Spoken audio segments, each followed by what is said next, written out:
มุ้งเศร้าไปแล้วเนาะข่อยก็มาคือกันหามุกเช้าข่อยคือบ่เห็นเจ้าเฮ้ยว่าไปจะมานอนนี่บ่ไม่นอนว่าถ้ากับเมื่อหามุ้งเศร้าอ๋อหมุนแล้วจักบ่อุ้ยเหลี่ยมมาเนี่ยโอเคพี่น้องกันเนาะพี่เงามันเหลือมค่อยเดือมบัดเพราะว่ามันไวย้อนหยังเล็กดิมันบ่ได้ตีบ่ได้หยังคือนั่นเด้ครับมันจอดเอาขึ้นไปตุ๊ดเลยเรียบขึ้นจอดเรียบร้อยแล้วพี่น้องจอดนั่นเรียบร้อยคือว่าไวเนาะแป๊บเดียวมือนี่ไม่ได้มุ่งเบิ่งโดยเบิ่งตัวจริงถ้าว่าภาพคนเป็นใจ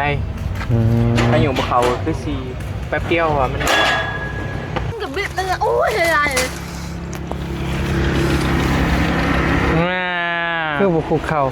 ฮะไอ้ดิเนี่ยมาแข่งมาขิงมีแกงฮิโนนี่แซ่บคืออย่างนี้คือบาต้าเห็ดเมื่อนั้นแต่เขากระแซ่บแต่ว่า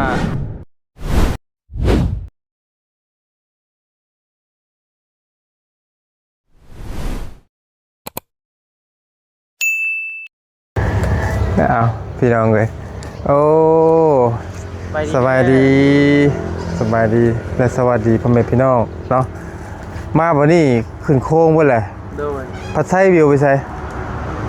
มาฮอดหลักกระทามพาเล็กน้อย2คนเลย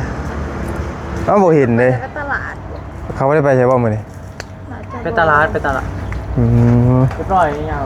มาเอามาวันนี้ขึ้นโค้งเลยบาดีโตสบายดีแม่สบายดีครอบครัวกินจางแข็งแห้งประตูคน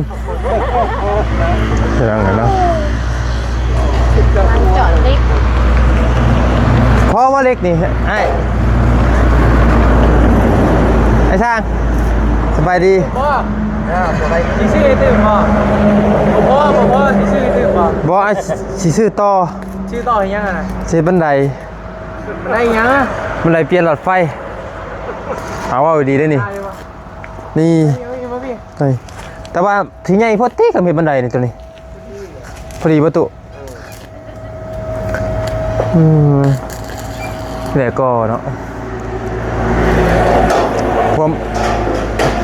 เนี่ยโอ้เราจอดงามใช่ไหมวันนี้เราจอดครับช่างเลยจะลองกันซื้อนั่นที่สร้างกินแล้วบ่ซื้อแล้วบ่กะสีเลี้ยงไอ้ร้อยมาในมิโต้ยาสูบยาสูบบุกเกียวเอาเดินดูความบางดีเนาะ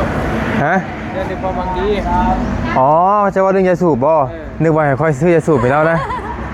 ไม่ได้เห็นเลยตัดออกแล้วแต่บ่เป็นยังได้เนาะมันความกอกตัวใหญ่อย่างนี้เสียงอยู่แต่กอกน้อยก็เสียงกันแต่ว่ากะสิบ่เป็นยังหรอกจะหมักเสียงหมักความเสียงเนาะแม่นหมักท้าทายเสียงได้ยาวมั้ยจะค้นสร้างนะ3 4ทั้งเฮา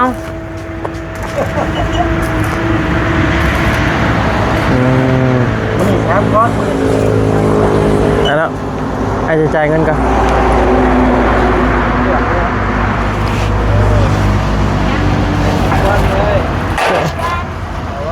ขอบใจจะสิไปใช่บ่จะสิไปใช่ก็แต่งตัวเท่ใช่มัน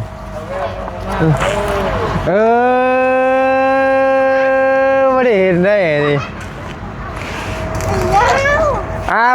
เพิ่งเอ้ยเด็กตั้งวัยรุ่นพร้อมตั้ง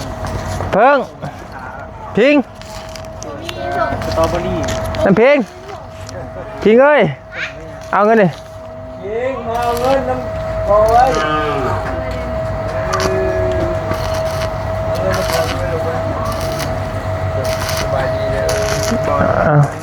เอามาให้พระเท่าแล้วเลยขวดหนึ่งกินว่าพระเท่ากินไม่อร่อย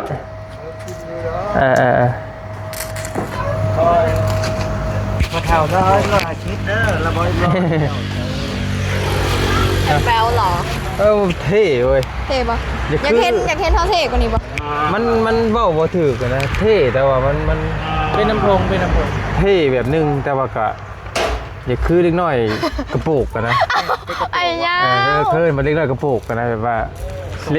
เขาบอกคือคนมเจ็ดเลย เขาห่าวนะแบบเล็กน้อยเขาห่าวแบบเล็กน้อยกระโปกกันนะเนาะทางโมยาก็สบายดีแล้วสวัสดีมาขึ้นโค้งไวเธอว่ะ โดย ให้เท่กว่ากันนี่ เดี๋ยวพ่อนึกว่าคุณเท่นะอันเบิ่งมากอดกันเท่มาแต่จังมุง หามุงเศร้าไปแล้วเนาะ ข่อยกับมาคือกันหามุงเช้าข่อยคือบ่เห็นเจ้า เฮ้ยว่าไป จะมานอนนี่บ่ ไม่นอนว่าถ้ากระเมื่อหามุงเศร้า อ๋อหมุนแล้วจักบ่ อุ้ยเหลี่ยมมาเนี่ย โอเคพี่น้องกัน พี่ เนาะ ไอ้ยาพี่มันเหลือม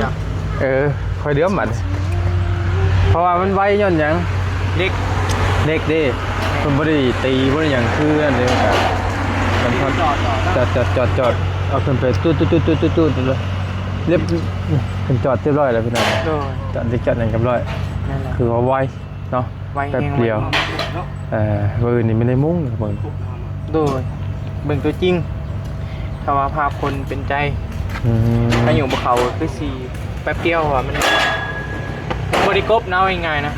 เด็กมันบริกบคือไม่ดิไม่มันต้องกบไวนี่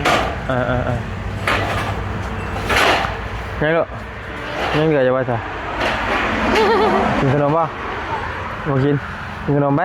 เอาไปกินขนมไปเอากินขนมไป เป็นทอดเจ้า ไอ้นะเอากินขนมไปเอา ว้าว มาโอ้มาเลยใครในที่ตาเนาะตาเป็นใครในละพี่น้องเนาะ อื่นมันคือน่ะสิได้ไปโรงเรียน มือ ไปไหนแล้ว มือไปโรงเรียนเนาะพี่น้องเลย ง่วงปะตาดีเลยจ้ะ ยังหมายเดียว แต่ก็อยากอันเมี่ยงโดมว่านี่เขาเห็ดตะเบิ้ลบะแซ่บไปกินซิมือเจ้าอยู่เห็นกินแหน่ดินโตอีกเนาะกินไว้เห็ดแซ่บเลย ไปเอาใช่เลยเอาดีไปบริจาคได้ข่อยเลยเขาเรื่องกินเลย เอาเสียมก่อน ว่านี่มันเป็นอะไรวะนี่ จะได้ไรเจ้าซอยใหญ่ ซอยใหญ่พวกมันกินแบบเคอะๆนะ มากยังนี่นะ มันยุ่ม โมเมน เป็นยังซิโบเมน หมักมอน กินได้เนาะ yes sir ยังก็ yes sir yes sir ยูเซอร์คือยัง you ฮะ where you ยูเซอ from ร์คือยังก็ แมน อ๋อ yes sir ไปว่าแมนบ่ อันนี้เพิ่นไปเฮ็ดนั่นบ่ เป็นยัง เป็นน้ำกินเนี่ย เห็ดแยม ไป กินได้อย่าดมอะไรเนี่ย บ่เคยกินแล้วบ่กินแล้วยังเฮ้ย ไม่ ยาซ่า เจ้ายาเลยเดี๋ยวนี้ครับ รถกระจอดทิบไว้นี่ ข้าวบ่นี่ กินบ่ไปยังไม่ได้กินนวดมันเลย เดี๋ยวไปพากินนั่นมันโอ้ แซ่บเป็น ของมากง่ายได้ของข้าวนี่ ใช่เนาะ ไอ้สิปลูกข้าวไว้100ต้นอยู่นะ กูไว้ให้ ไอ้บ่เป็นไปนั่งดูอ้าวพี่ ได้ยุ่งไม่ตก บ่ต้องเฮ็ดหลังตุยด้วย ได้เอาคุม หุงอยู่นี่บ่เจ้ามาเอานะ แม่นแล้วไม่บอกกระหิน อย่าเชื่อ yes sir yes sir นี่สวนเพิ่นจะลองเลยอ้าวดินมาฮอดพี่บ่โบดูว่าได้ได บ่อดินเพิ่นแต่ว่าเพิ่นให้ปลูก โอ้ เพราะว่าฮู้จักหัก ปิ แพงกัน ตาใส่รหัสครับปิตาจอยจะสิมาหลักมาหุงเราดี ของหุง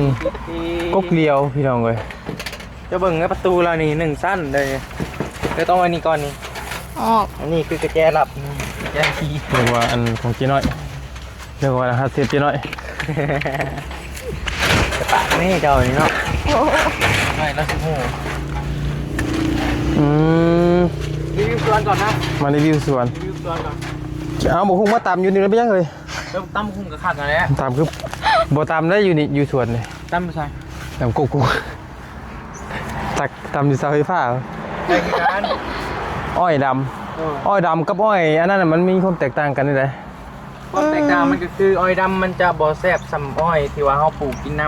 เอ้าอันนี้กินได้ใช่ไหม ำกินลำมัน เอาก็กินลำมันไอ้ลีนี่ก็ แม่ ปาดจะเคี่ยวกินลำก็อยากอยู่ได้โบลองมึงปะ กินก่อน เอามีดมาไปหล่ะไปมาใหม่มา เพราะว่านี่คือไอ้ก็งามเลย ไปเด้อสปีดเด้อเขาอยากกินแต่ล้นเลยคอไม่เท่ากันเด้อกินได้บ่แหละแต่ว่าคอไม่เท่าแล้วมันเรากินได้ แล้วก็ปลูกอีก ไม่เลยตัดเอามากินนี่เนาะ ไม่นแหละ เขาว่าบ่เคยกินจักเทื่อแต่เขาอยากลอง โอ้ยอันนี้ก็มีเสียมก็มี ซับอยู่ใช่เลย ซับแล้ว ไม่แล้วมันก็เกิดขึ้นเอาเนาะ ไม่ เอาเลยเด้อนี่มื้อนี้ก็มาตัดอ้อยเด้อพ่อพี่น้องเด้อ ครับ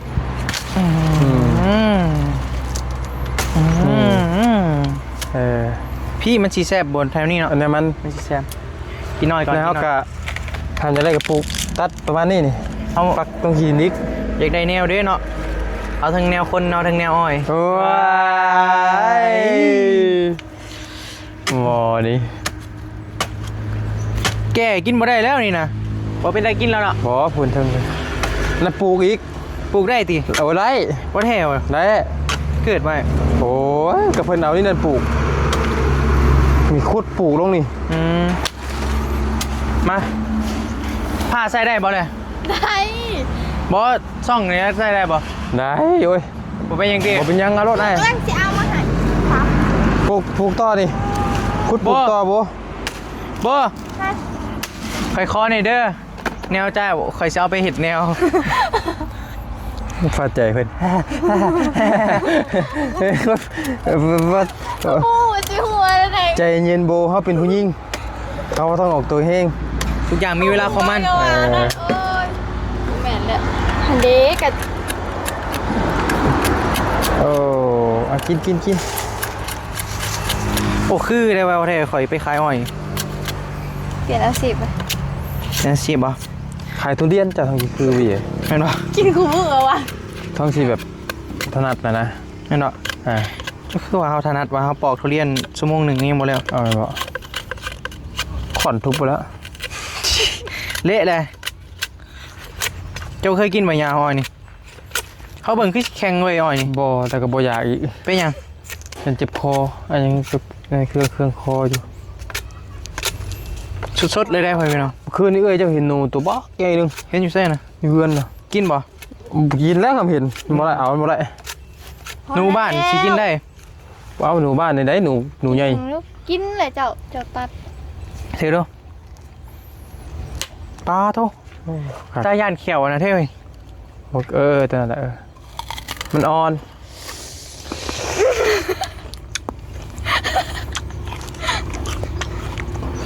ต้องที่กินสมหรือกินหวาน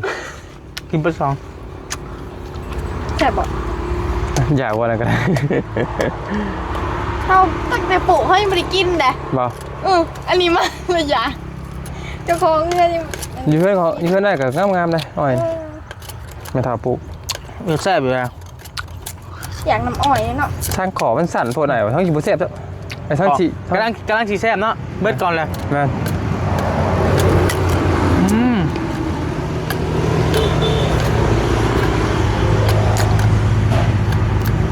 เบิดไม่ผ่าให้ นั่นแหละ คือมันข่อยพี่มันแซ่บคือคนผ่า อ้าวเอาไปคัดน้ำอ้อยไปต้มไปเพิ่นบิดแล้วเอาก็ไปต้ม ถ้าเผ็ดน้ำตาลบ่ แล้วก็ไปตำใส่หมูหุงหมูหิงโอ้ยแซ่บ แม่นแซ่บ แล้วอีนี้พวกน้ำตาลพวกนี้นะ มันสิบหวานแห้งเนาะมันบ่ หวานแห้งคือกันแต่ว่ามันมีความหอมนะ มันธรรมชาติเนาะ เนี่ยจะมีความหอมเขากับไปต้มแล้วก็ไปเคี่ยวจนมันเหนียวพุ่นละ ตัวเจ้าอย่าถิ่มได้บ่มีกินได้อยู่เลย ทีม เจ้าอย่าถิ่มข่อยได้เลย งงหาตัวเองอยู่ ไพ่มาเสียหญ้านี่คุณเจ้าบ่ เฮานี่แหละมาเสียซอยเพิ่นก็เสียได้แต่หยาและเสียคนในใจขอบ่ได้ดอก เฮ้ยว่าอันนี้บานบ่คือกกระเจียวนี่หวานยังโอ้ไอ้ย่านเด้ ย่านหวานบ่ ย่านเด้ย่านเงียบบ่หอกบัดนี่ เป็นหยัง ย่านได้บ่เรื่องหวานเรื่องเวียนย่านเด้ บ้านยังเคย จักบ้านยังยัน เหมือนกันบ่แซ่บบ่แซ่บไปยาวกินบ่ บ่ คักไว้กินแบบสดๆเลย กินแบบสดน้ำอ้อย หมักแนวสด กะ ๆเจ้าก็หมักคือกันบ่ พักกันแล้ว เพราะวันนี้มันแบบมันบ่สดมันบ่แซ่บแบบว่า แม่นโดยเฉพาะกุ้ง เอาก็ โอ้กินข้าวกินแหน่ดิเพื่อเราเป็นบ่อยากได้ เบื่อ แล้วกุ้งมาปิ้งกินแบบกุ้งมันเกินว่ากุ้ง กุ้งแม่น้ กุ้งไม่น้ำเสืออันกุ้งเสือบ่ยังกุ้งไรเสือไอ้ผมพูดว่าประจักคักได้แล้วป้อคักเนื้อเลยชิ้นมันขับ ำแต่เด้อจะได้กินเหรอ โอ้โห มีเงินซื้อ คือ เอ้าบ่ได้ยังบ่ได้เคยกินจักเทื่อ เจ้าบ่มากตีจังบ่กิน บ่มีเงินซื้อแล้ว โอเคสิแต่ละได้จะเอาบ่เห็นใคร เอาแล้ว มันไข่กามาลองจังใจ โอ้หมกบวบอยู่นี่ก็มีนะซื้อแล้วไม่มาแกงอยู่นี่ก็ได้ ได้หรอกอันเนี้ย อย่านางก็มีบ่นี่ นี่ ลายเลย เออ เป็นใครอ่ะ พี่น้องเอ้ยมีหันอย่านางค่ะโอ้ยเมื่อหน้าไอ้สิซื้อหนูมาแกงอยู่นี่ได้บ่บ่ แกงซะ แกงเฮือนนี่ ได้บ่บ่ ได้เป็นอย่าง นี่มีนอคาว่าตุมียอดหมกบวบแกงยอดหมกบวบว่าโก้แม่นละ บ่เท่านั้นเนาะ หมกเพชรก็มีล่ะ โดย หมกเพชรก็มีมื้อน่ะไอ้สิชื่อ ได้ โน เรื่องงานเหมือนไปเลย ลงตลาดไปแล้วสิชื่ออันโนมาแกงคิดเยอะนี่น่ะโอ้ยนี่บี้แกงฮิโนนี่ว้าวนี่แซ่บ บ่ มึงกับบิ๊กเลยโอ้ยลายเลย คือบุกคุกเข่าฮะไอ้ดิเนี่ยมาแข้งมาขิงมีแกงฮิโนนี่แซ่บคืออย่างนี้คือปาต้าเฮ็ดเมื่อนั้นนั่นแต่เขากระแซ่บแต่ว่าแต่ไอ้เฮ็ดคักกว่านี้ บ่ทำเจ้าเฮ็ดไปบ่ เอาก็ มันเป็นนำแนว เอา เจ้าก็หมักย่องเจ้าเนาะเนาะ บอลบอลเงามันบอล ฮะบอลดิเผือกมันก็วู้แล้วบอลก็เผือกนี่แหละ ยังว่าเขากำลังกินกันหลอกเอา ก็นี่แหละ อันนี้แหละบอล ก่อนไม่อันนั้น มังหุงกุ้ง หัวน้ำใจเงา มักทั่วกับมีเนาะมีหมกทั่วมีหมกเพชร ผมเคยทำกิน เพชรแล้วก็ลกพี่น้องเลยเนาะไม่มาแข้งมีให้มาแข้งคมกินอีกอะกินกับลาบแซ่บมีมันแก้วมีหัวป่ะนี่ มาคุดบ้างวะ คุณมึงดูคุณดูวิ เยี่ยม เอามาคุณดู เสียมเอามันไปมุกเนาะ โอ้ ผักเลย 1แล้ว แซ่บไปยัง แซ่บ บ่อ้อยนี่แซ่บ อ้อยลำนะแซ่บ มันบ่หวานจนเกินไป นั่น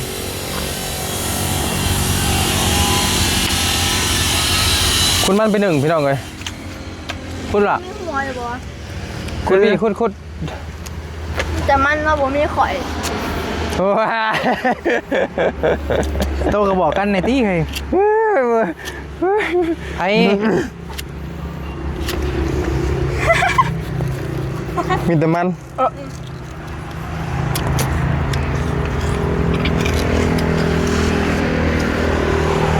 คุณนี่เลยจับหัวมัน ไป1เนี่ยเบิ้งเฮ็ดหวาน เริ่มรู้ว่า ไปเฮ็ดหวานกินนี่ ที่เขาไปพูดจักเถื่อได้ดีนะ คุณโอ้หัวบ่ใหญ่ดอกเด้อ ต้องเครื่องใหญ่เนาะ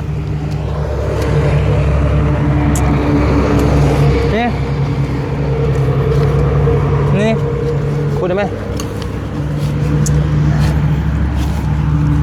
เฮ้ยบ่มีหยัง เบิ่งไว้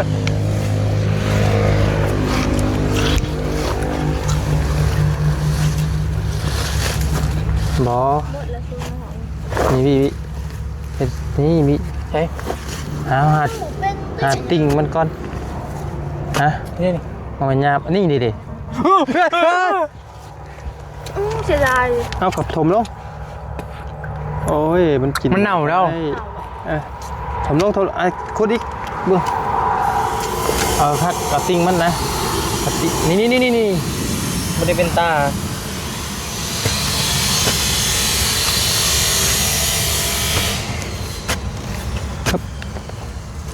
โอ้มันยังไม่ใหญ่เงี้ย บ่มันเป็นดิน เป็นน้ำดินมันเป็นน้ำแนว เป็นน้ำแนวมันเอาไม่ไหวยิงไข่ไหนมาเอายิงไข่บ่เอายิงไข่เลย เอาดูสิพี่ก็คุกออกเบิดไหม เอาบ่โดดปูไม่ก็ได้หัวยิงไข่นะ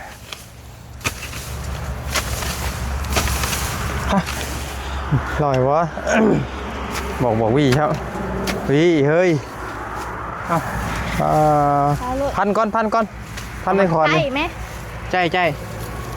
จไปทำไมเพราะหัวใจเราก็อยู่กับเธอวาย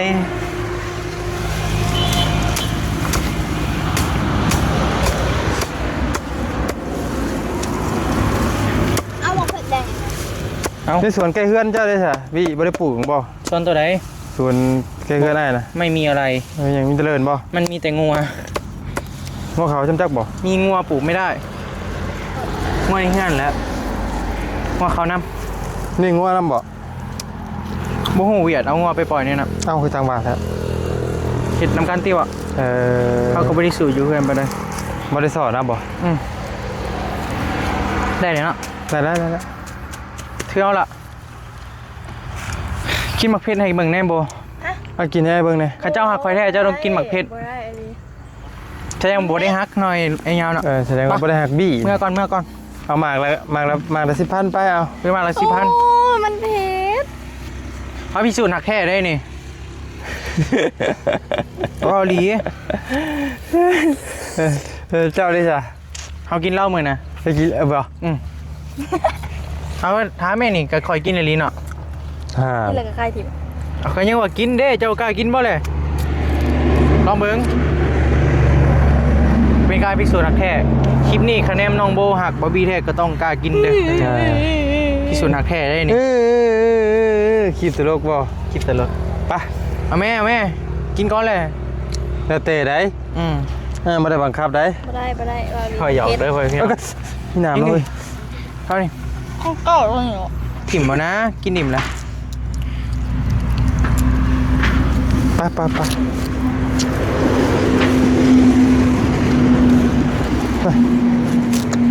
โอ้คักเว้ยเฮ้ยหมกบวบ ข้าวขาวเอาคาบ้าน ตั้งเคยบอกขาวเนี่ย หม้อเพชรเห็นยังพี่ มัน มาแข้งคมพี่น้องเลยเป็นซุกบดเลย โอ้ย แม่สว่างมาแข่ง แมน เพราะแท้ว่ะมันคือเป็นสีแดง มาแข้งคม อย่างนั้นเหรอไอ้เนี่ยมันต้อง กินได้บ่เลย กะ กินได้บ่ บ่ง่ายบ่ยากปานใด กินได้บ่เลย กะกินหลาย ปลูกให้ไม่เท่าขึ้นได้ไหมนะพูดของเรานะ เก่าแล้ว มา เสร็จแล้วเหรอ ปลูกอยู่เหนียวได้นี่เอามาเลยเอามาใส่เลยนี่ พวกนี้ฮะได้ตัวไอ้เนี่ย กะได้เป็นหยังกะซับออกก่อนซับปลายมันออกก่อนเบิ่งเด้อพี่น้องไงผลงานน้องวี่เด้อปลูกตัว ซับ นี้ ตัวใด อันดำ ทับรถบ่แม่นชาญ ซับนี่ฮะ ติดบ่เนาะบาดทับเอาอีก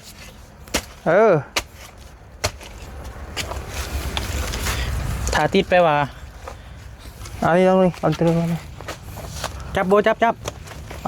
อามันนอนลงแหละบ่เอา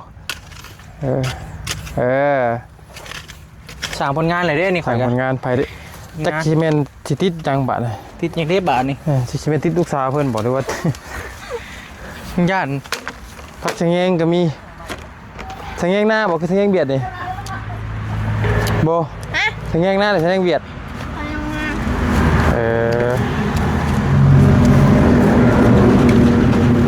มา ออกมาหน้าเหมือนกันมึงไงได้หมุนไปเลยไอ้ยาวสวนเท่าไหร่ เนาะ ค่ะ ใจเย็นพี่ใจเย็นบ่ได้คิดว่าจักไข่เบิ่งนี่ก็ ไปเบิ่งบ่ ไป ไปน้ำบ่ ไป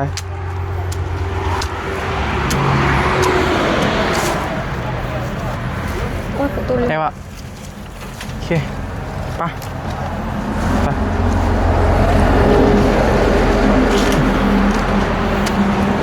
มันใบคิงโว้ฮะใบเพิ่นมุกขนมมุกลำจักแม่นบ่ น้ำแข็ง เออ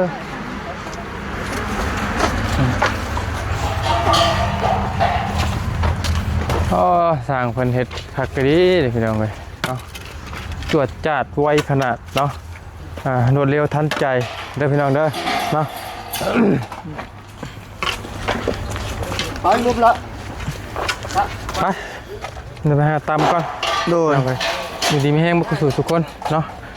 ส่งหมานลำรวยเด้อพี่น้องอยู่ดีไม่แห้งครับเจ็บบ่ได้ก้มไข่บ่ให้มีเนาะสำหรับคลิปนี้ขอยาวขอจบคลิปไปก่อนพี่น้องเลยไปก่อนพี่น้องก็เจอกันในคลิปหน้าเดี๋ยว